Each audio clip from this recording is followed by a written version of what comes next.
Magandang umaga, ito po ang Mike Abin Live. Sabay na inyo napapanood at napapakinggan sa PTV4, Radyo Pilipinas, IBC 13, Facebook page, Mike Abin Live. Ngayon pong araw na ito ng Tuesday, October 22, 2024. At sa mga kababayan natin sa ibayong dagat, overseas Filipino workers, mga nagbabakasyon dahil palamig na ang mga bansang lumalamig sa panahong ito last quarter ng taon, every year yan.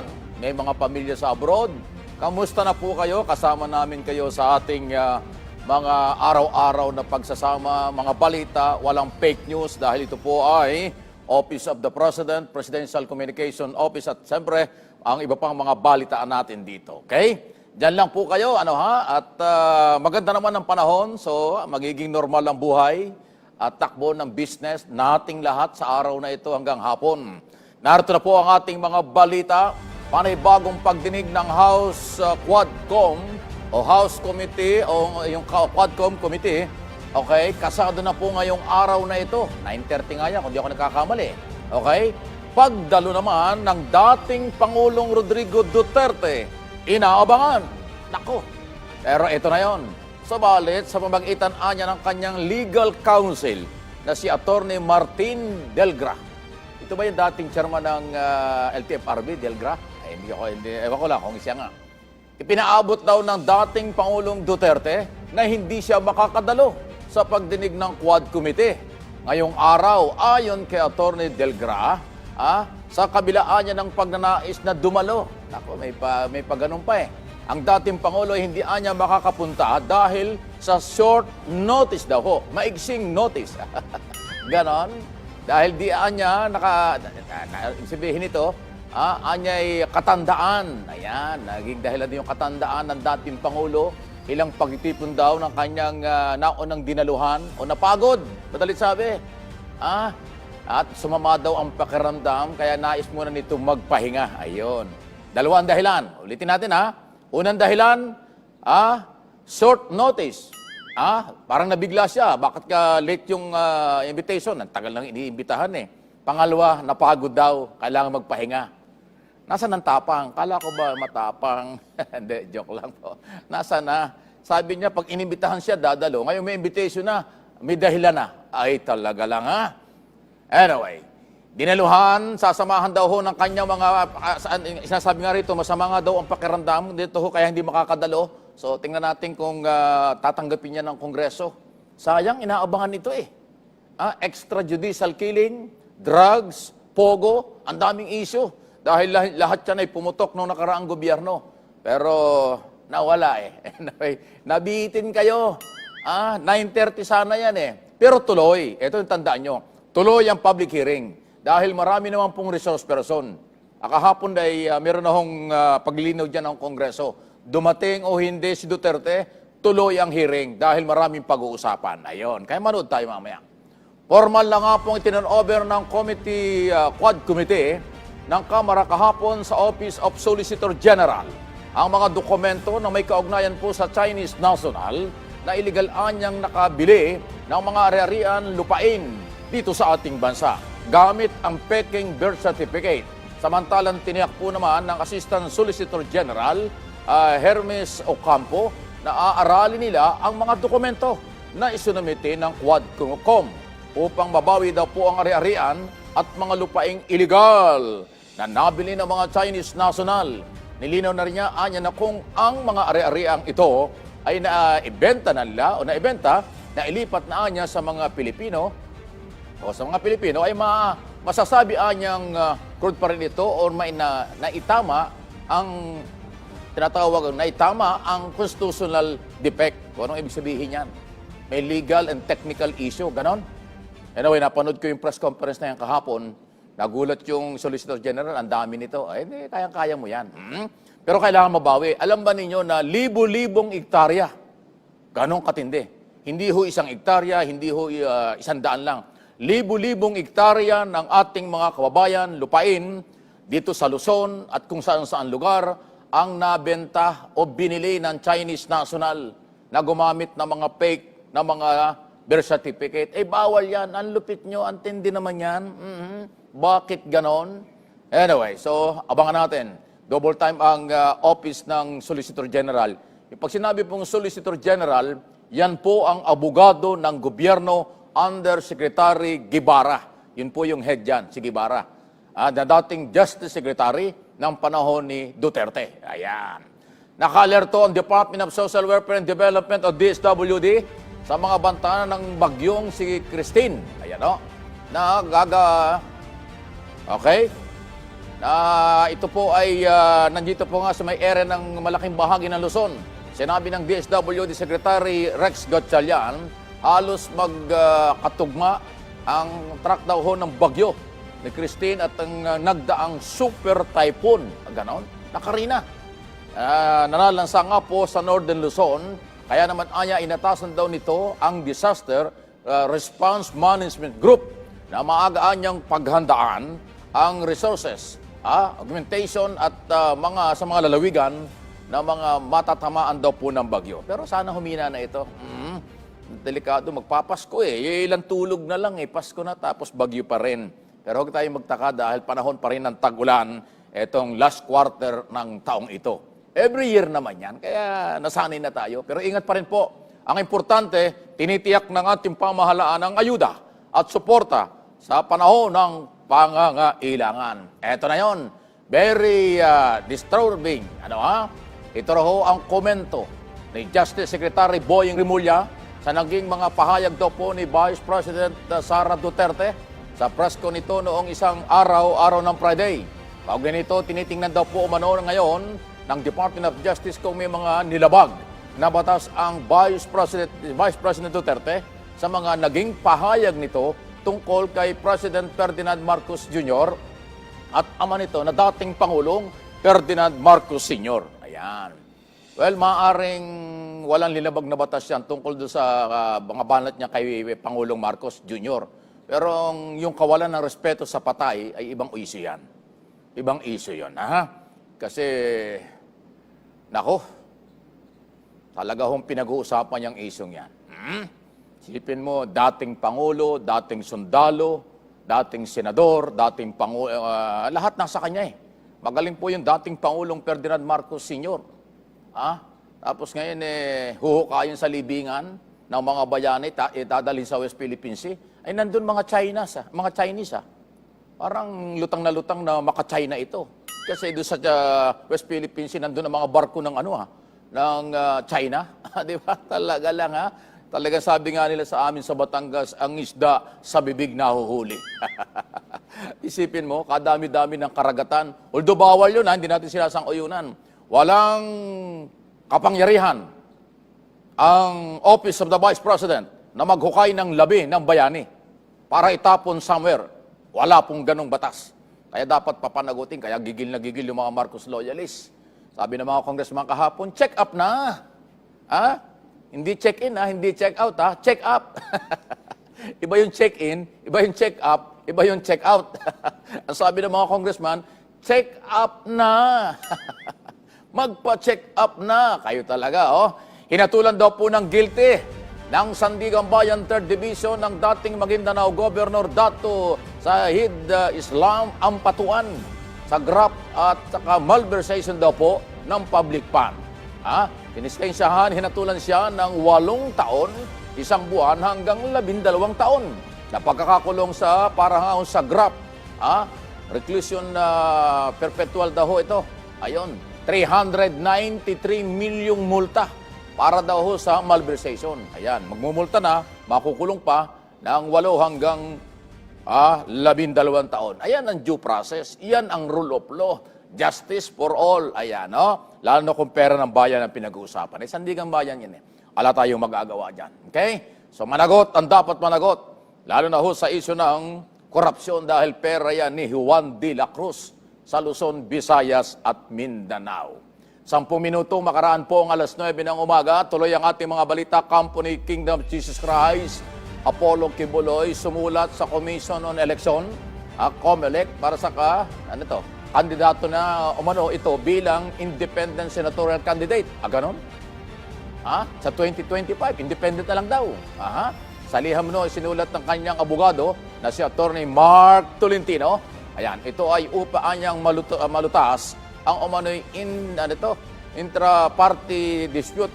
Meron kasing problema dun sa Workers Impatient Party na nauna ng partido anyang nung magain ito ng kanyang Certificate of Candidacy.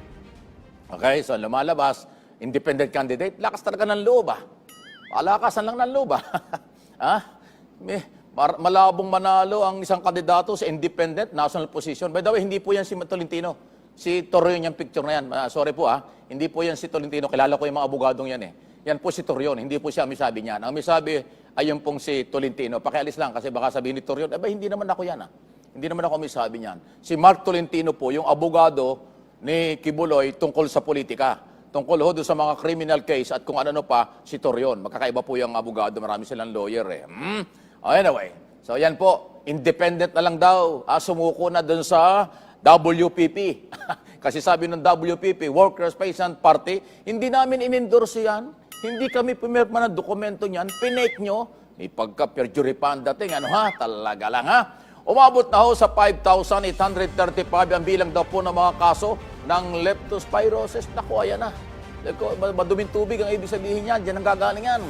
Mula January hanggang October 5, ayon sa Department of Health, 16% ang pagtaas mula ng 5,050 cases ang naiulat na parehong panahon noong nakaraang taon. Bagamat mayroon anyang 509 na mga iniulat na mga namatay, dulot anya ng leptospirosis sa kasalukuyan. Ito ay 11% naman na mas mababa kaysa sa 570 na naitala bilang ng mga pagkamatay ng kaparehong panahon nung nakaraang taon. Pinapayuhan daw po rin ng publiko na iwasan ang paglusong sa tubig baha dahil nga patuloy pa rin na inaasahan na ang pag-ulan dito sa ating bansa. Basta maduming tubig, mapanganib. Kaya nga nagugulat nga ako doon sa mga batang pinagsuswimming pa Tuwan-tuwa yung mga magulang pag nakita nilang marunong mag-swimming yung kanilang anak sa tubig baha. Sus, Marosep, delikado man. Nilalanghap mo yung maduming tubig, pasintabi na po sa maduming tubig. Muli, pasintabi na po sa nag-aalmusal, talagang hindi ho yan malinis. Pinaliliwanag ko lang po yung masamang epekto ng tubig baha. Ayan. Okay. Ang ating mga balita sa Mike Abby Live, tuloy-tuloy, may price rollback. Yun. Kaya lang ang price daw ng produktong petrolyo ngayong araw, October 22. Nagkaroon daw ng 0.50 centavos yan. Tapyas o bawas ng presyo ng gasolina kada litro at 0.70 naman sa kada litro naman nga po ng bawas presyo sa diesel, crudo at 0.85 ang tapyas naman sa kerosene. Naku, baliwala yan. Kasi nung isang linggo, 2 piso ang itinaas Sabi na nga ba, pag-increase, hataw Pagka rollback, pilit na pilit. Parang napilitan lang kayo. Mga oil company, I love you. Mga oil company, Merry Christmas. Grabe naman kayo, ginagawa naman yung engot ng mga Pilipino. Magaling kami sa math. Mga Pilipino, magaling sa math. Doble ang increase, kapiranggot na rollback. Ay di ba, Consuelo de Bobo yan? Sabi nga ng mga bata, Talaga lang, galing ng inyong mga paikot. Business is business, pero hataw sa mga consumer. 14 na minuto na po makaraan ng alas 9 ng umaga. Break muna po kami. Magbabalik kami sa ilang sandali sa marami pang mga balita.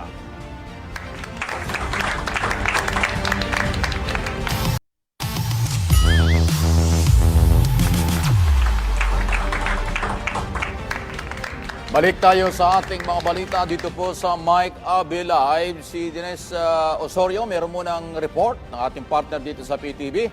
Alamin natin daw po mga presyuhan daw po ng mga paunahing bilihin sa Balintawak Market, ang bagsakan ng mga pagkain galing sa Central at Northern Luzon. Hindi ba?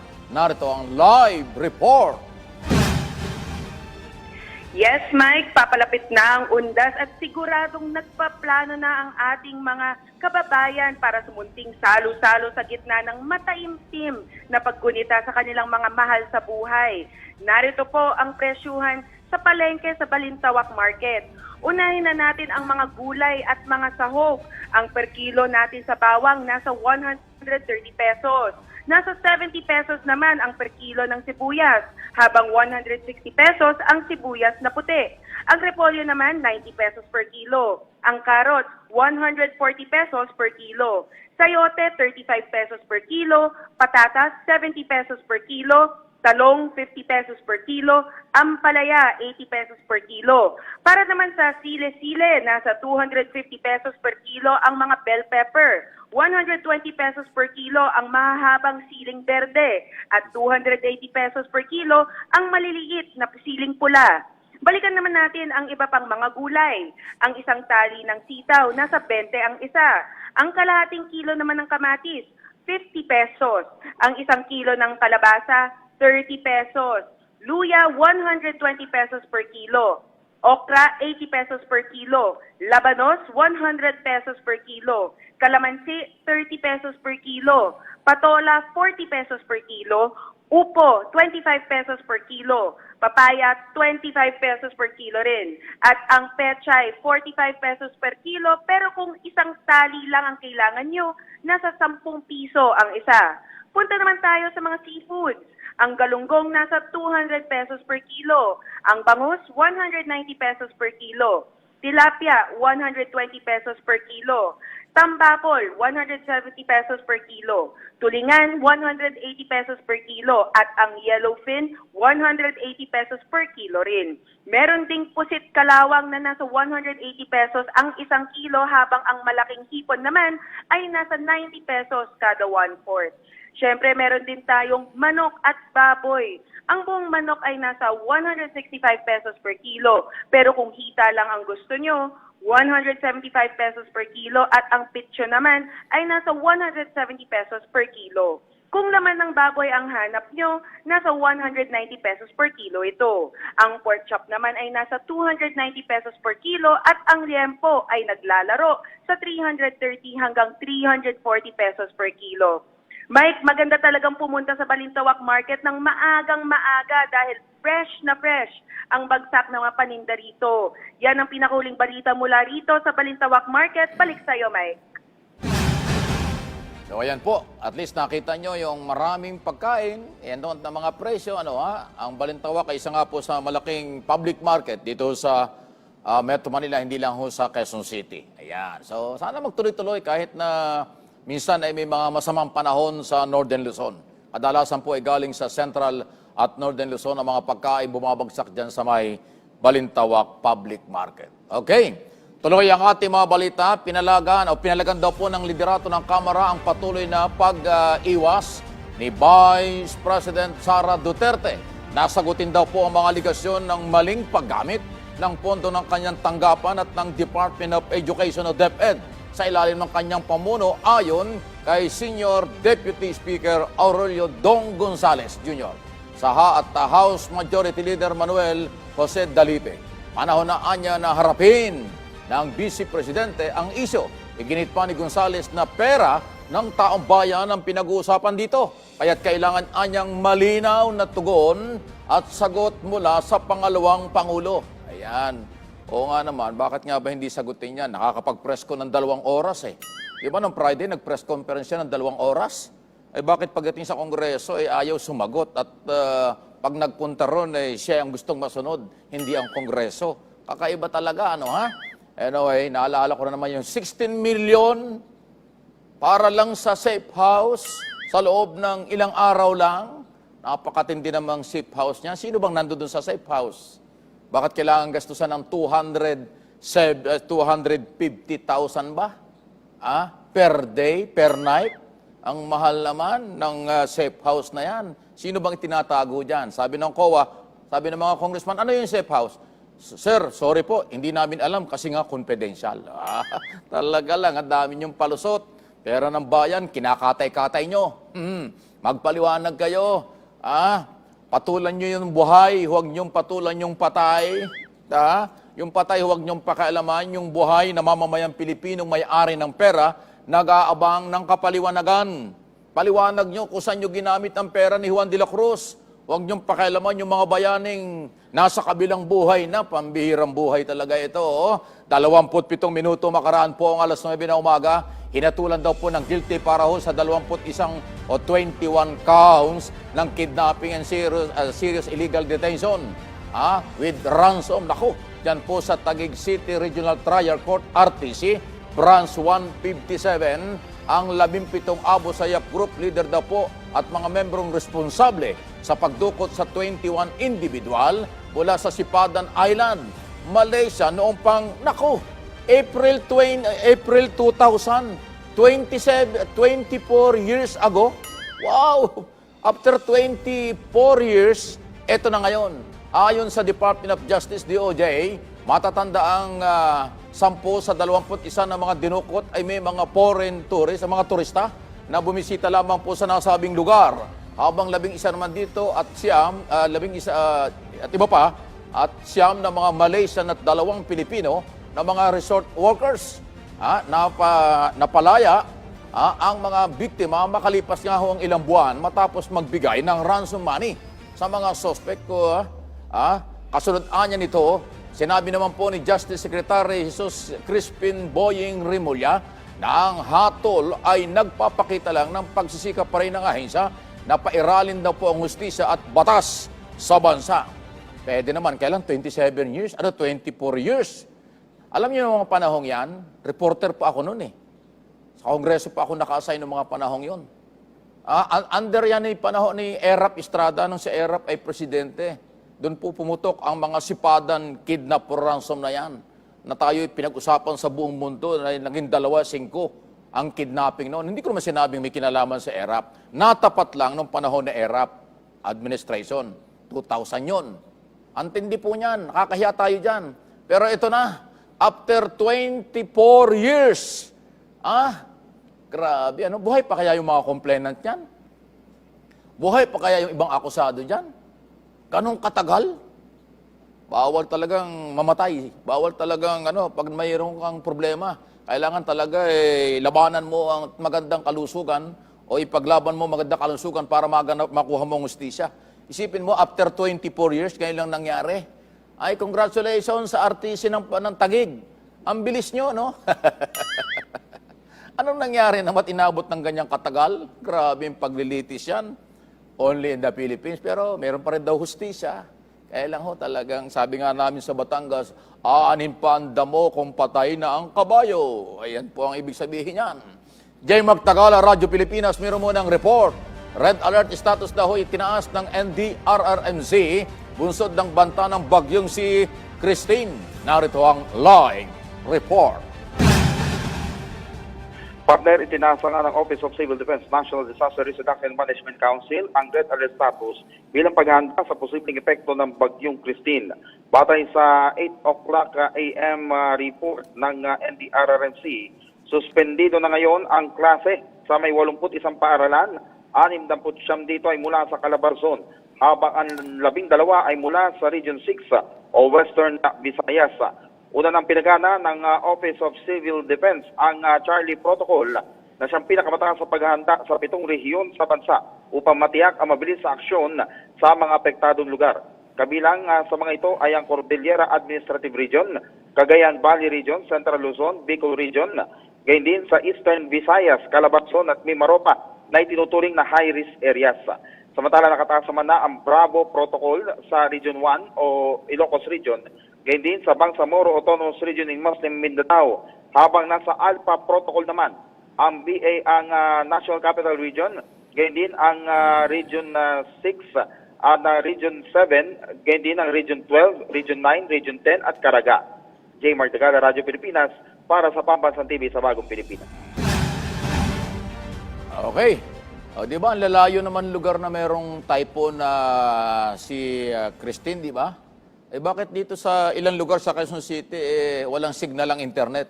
Oy, PLDT, magbago na kayo, magpapasko na hindi kayo nakakumpleto ng buong linggo. Weekly, lagi kayong walang internet.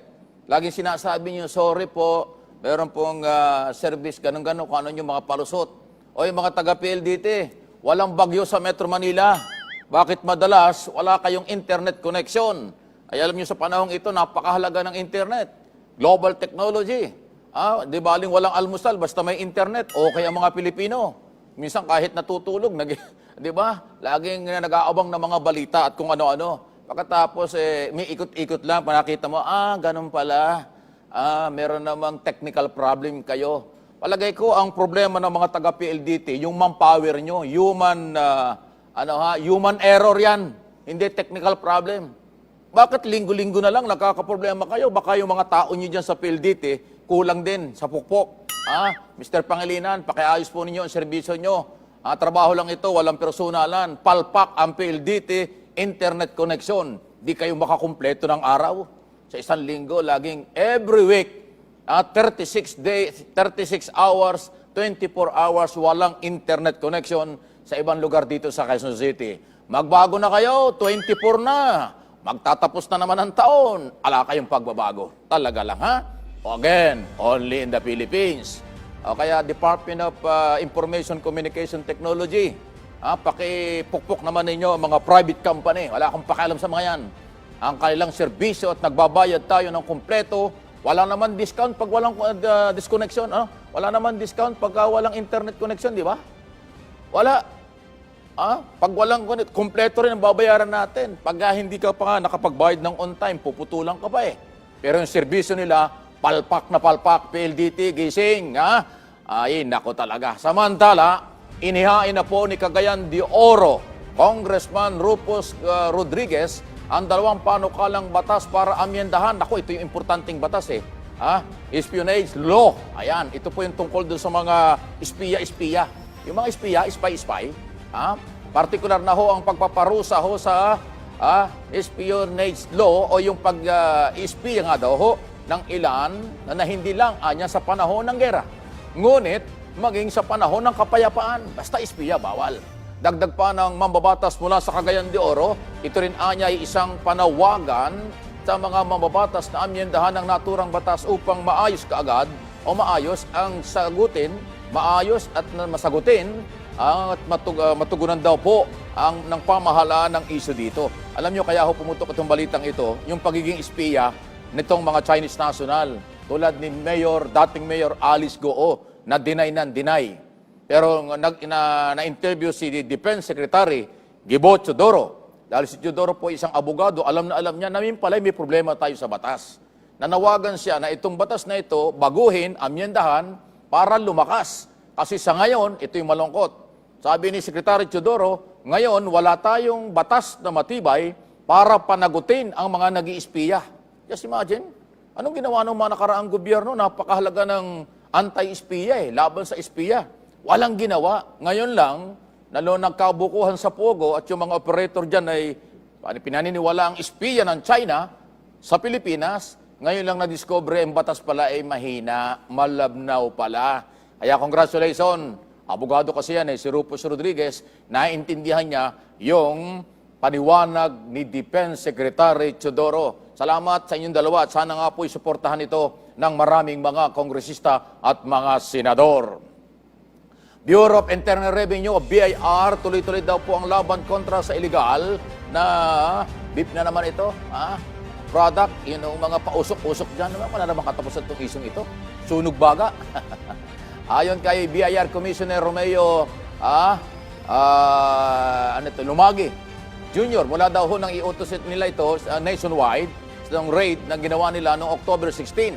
Aabot daw sa 408 na mga beef product, retailer daw po, ang nahuling nagbebenta pa rin ng illegal na mga produktong yan.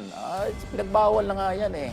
Kabilang ho sa mga violation na tinukoy daw po sa mga retailer na ito ay ang kawalan daw ho ng revenue stamp at BIR registration. Talagang maraming kalokohan ito. Para ho sa mga binebentang beef product. Kung hindi nakarehistro, walang dokumento, hindi lang ho yung produkto ang bawal dyan, pati yung company. Ganun yan eh. Diba?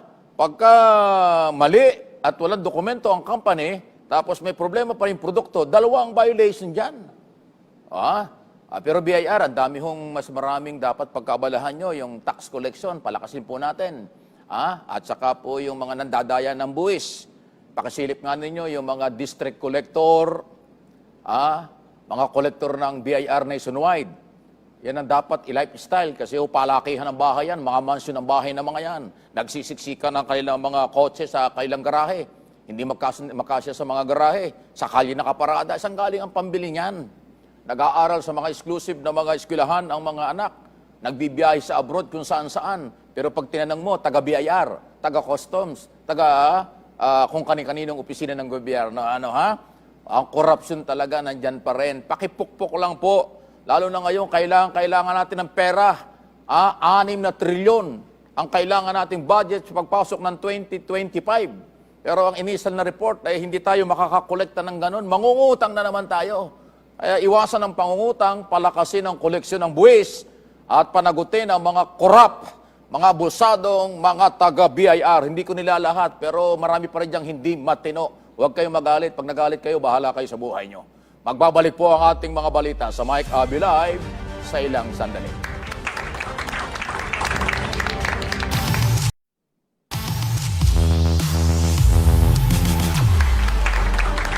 Balik tayo sa ating mga balita, pero ulitin ko lang ho yung ating unang balita kanina. Tuloy po ang Quad Committee hearing ng Kongreso ngayong araw na ito. Kahit na hindi darating ang dating Pangulong Duterte, yan po yung number 1 na bibigyan ng priority sana para mahaba ang oras ng paliwanagan at may paliwanag ng lahat-lahat ng mga bagay-bagay. Pero matapos pong ma-receive ang formal invitation, ang sinabi, may short notice daw. Nagipit sila sa panahon at saka daw napagod. Marami raw lakad, so hindi daw kaya ng katawan. Bahala na kayo kung tama yan dahil lang yan. Pero yun ang sinasabi ng kanyang abogado eh. Hindi darating, madalit sabi. Pero tuloy yung hearing kahit hindi dumating. Ayan, dahil marami namang mga resource person ang imbitado pa rin.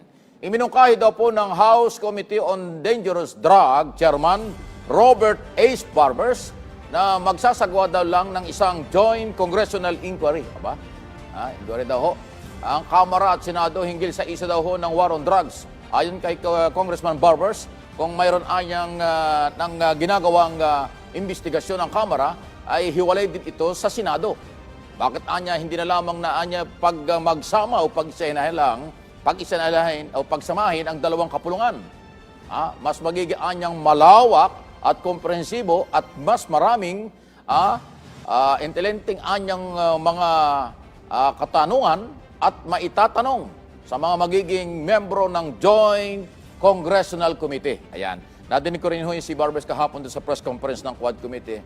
Kasi nga, ang mga senador mukhang hindi titigil. Mag-iimbestiga rin sila. Pero ang development po sa Senado, mukhang Blue Ribbon Committee ang pinayagan ng Senate President Escudero. Hindi pinayagan, hindi pinagkatiwala kay Bato de la Rosa kasi lalagay sa balag ng alanganin ang credibility ng investigasyon at ang kredibilidad ng Senado. Isipin mo yung chairman ng komite, tatanungin yung kanyang sarili kung may kinalaman sa extrajudicial killing. So, di ba? Kaya Blue Ribbon Committee ang gusto ni Escudero. At ang chairman po ng Blue Ribbon Committee, kung di ako nagkakamali, ay si Senador Pia Cayetano. Isa ring abogada. Ayan, So, tingnan natin. Ayan. Para naman medyo kapanipaniwala ang hearing kasi kung si Bato ang mag-hearing, siya rin ang iimbestigahan, para namang kwentuhan niya sa palengke na merong quick-quick or turo-turo na pinuntahan ng isa dyan ng isang araw. Talaga, nag-viral na naman yun ubos na yata yung confidential fund, kaya nagturo-turo na lang. Narito muna ang ating report, si Bernard Ferrer, ating partner dito sa PTV. Sitwasyon daw ho at paghahanda ng Manila North Cemetery yan. Ngayong palapit na nga po ang undas. Narito ang live report. Yes, Mike, magbibigay nga ng libreng sakay ang Manila Local Government Unit sa mga miyembro ng vulnerable sectors sa loob ng Manila North Cemetery at Manila South Cemetery. Yan ang inanunsyo ni Manila City Mayor Hani Laguna bilang paghahanda yan sa panahon ng undas. Kabilang sa mga may kinabang dito ay mga senior citizen at buntis mula alas 5 ng umaga hanggang alas 7 ng gabi ng November 1 All Saints Day at November 2 o All Souls Day. Magiging off-limits ang dalawang sementeryo sa political activities. Inatasan din ng alkalde ang Manila Disaster Risk Reduction and Management Office na maghanda ng mga ambulansya upang mabilis na makatugon sa anumang uri ng sakuna. Nagbigay naman ng direktiba si Laguna sa Manila Health Department na mag-deploy ng mga doktor at medical staff. Habang naka-high alert ang 6 na district hospital sa lungsod. Magpapakalat din ng mga tauhan ng Manila Department of Social Welfare para magbigay ng tag sa mga batang papasok sa sementeryo. Bawal naman ang mga vendor at tanging tent ng Manila LGU ang papayagan sa loob ng dalawang sementeryo. Maglalagay din ng portable toilet sa iba't ibang lokasyon nito. Hindi rin papayagan ng mga sasakyan mula October 30 hanggang November 3, habang lahat ng interment at cremation ay sususpindihin. Ang paglilinis naman ng mga puntod sa Manila North Cemetery ay papayagan hanggang October 25. Mike, sa taya ng pamunuan ng Manila North Cemetery, halos 1 milyon ang inaasahan nilang bibisita sa sementeryo, kaya puspusan ang nagawa nilang paghahanda. Mike? Thank you, partner. Sa Bernard Ferrer po yan. So yan, ang paghahanda ng local na pamahalaan. Actually, nationwide po yan, di ba? Ang mga mayor, governor, barangay chairman, o kung sino man pong mga local executive, sila po talaga yung may mga kanya-kanyang jurisdiksyon at obligasyon kung paano pangalagaan ang ating proteksyon at lahat ng ating mga kababayan pupunta po ng mga sementeryo, public man o private po ito sa October 31, November 1, November 2. Yung iba hahabol pa ng November 3. Tama-tama yan, November 1 ay Friday yata. So, di ba, weekend yun. So, ayos tayo. Sigurado maraming pupunta. Ingat lang po kayo. Ipagdasal natin maganda ang panahon kasi mahirap ng pagka-umuulan.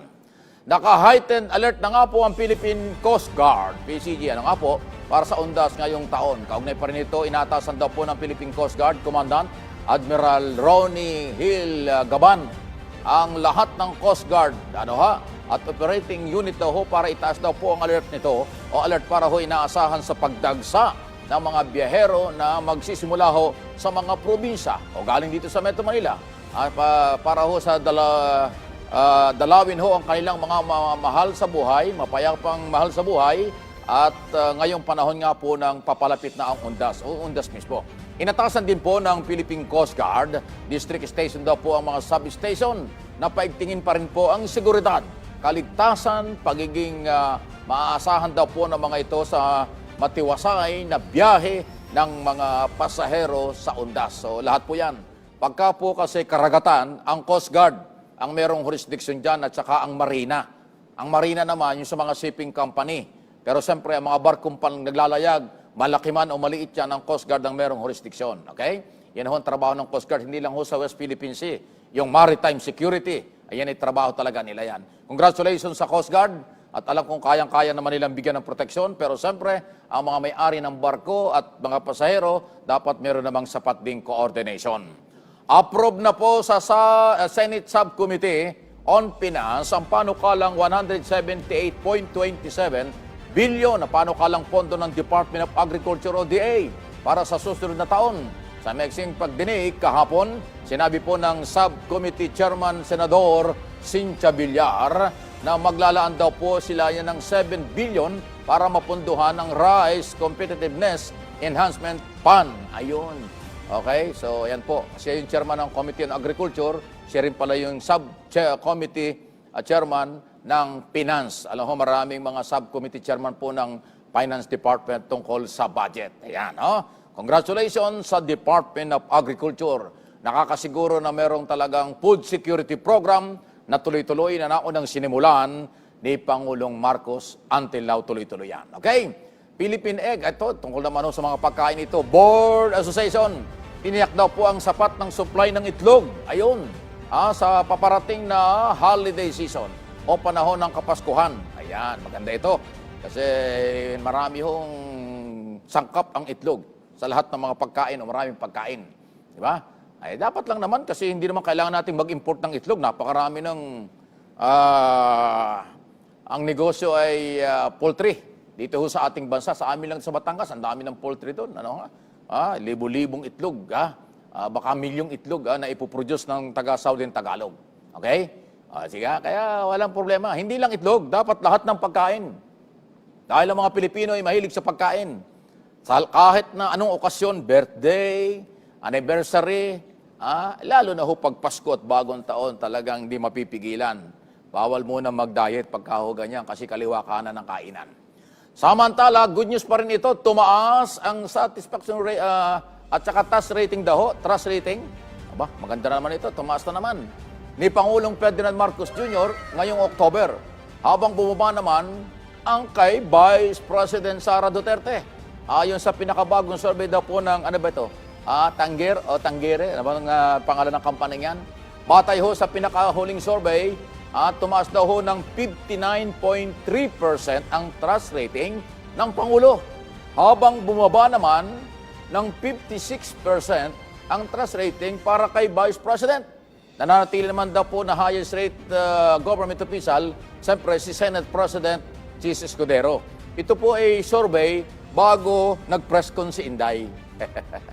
Ay palagay ko kung magsusurvey next week, baka mabawasan pa yan. Kasi ang tindi ng epekto ng kanyang press conference na 2 oras nung last Friday. Di ba? Akala nyo hindi namin alam yun. Matindi po ang epekto noon. Kasi nga ang sabi ng iba, check up na! Kailangan na! Ayan ang sabi ng mga congressman kahapon. Ang dami ng congressman humarap sa media. Yung media yata ang naubusan ng tanong eh. Antindi natawa ko doon eh. Sabi ni Congressman Barbers, nakakapagtaka. Wala na kayong maitanong sa amin ngayon. Di ba? Naubusan ng tanong ang mga media kahapon doon sa dami ng congressman. Mabuhay mga congressman Active na active sila pero hindi pa rin, kakaunti pa rin yung active. Nasaan kaya ibang congressman? Di ba 300 ang congressman natin? Nakikita ko sa Quadcom hearing, mga 50 lang eh. Minsan nga, wala pa. Nasaan yung 250? Ay yung sweldo ng active congressman at saka yung batugan ng congressman, parehas lang eh. Di ba, Kuya? Di ba, mga amo? Ulitin ko yung sweldo ng masipag na congressman at sweldo at allowance ng batugan na congressman, parehas lang. Kaya talo tayo sa mga batugan na nagpapalaki lang ng kapal ng wallet. Ang dami niyan, tapos kakandidato naman, ang dami-daming congressman, hindi ko pa kilala yung iba eh. Samantalang lahat ng public hearing sa Kongreso, nasusubaybayan ko. Yan ang trabaho ko after nitong televisyong itong TV program eh. Mag-monitor ng mga public hearing. Kaya alam ko, kakaunti ang active. Pero ang problema, ang lalaki ng sweldo nyo. Wala namang pakinabang kami. Nasaan kayo? Nasaan kayo? Nasa bakasyon? Buti pa yung ibang aktibo. Mabuhay ang mga aktibo. Sana makahawa kayo. Sana hindi makahawa yung batugan. Sana ang makahawa yung masisipag lang. Ayan. Dahil nakakatuwa pag masipag ang mga mambabatas. Samantala, eto na. 64 days na lang, Pasko na. Hanggang dito lamang po ang ating mga talakayan. Magkita kayo tayo bukas. Muli, dito po sa PTV4, Radyo Pilipinas, IBC 13, at syempre sa ating Facebook page, Mike Avi Live, sa Pambansang TV, sa Bagong Pilipinas. Salamat po.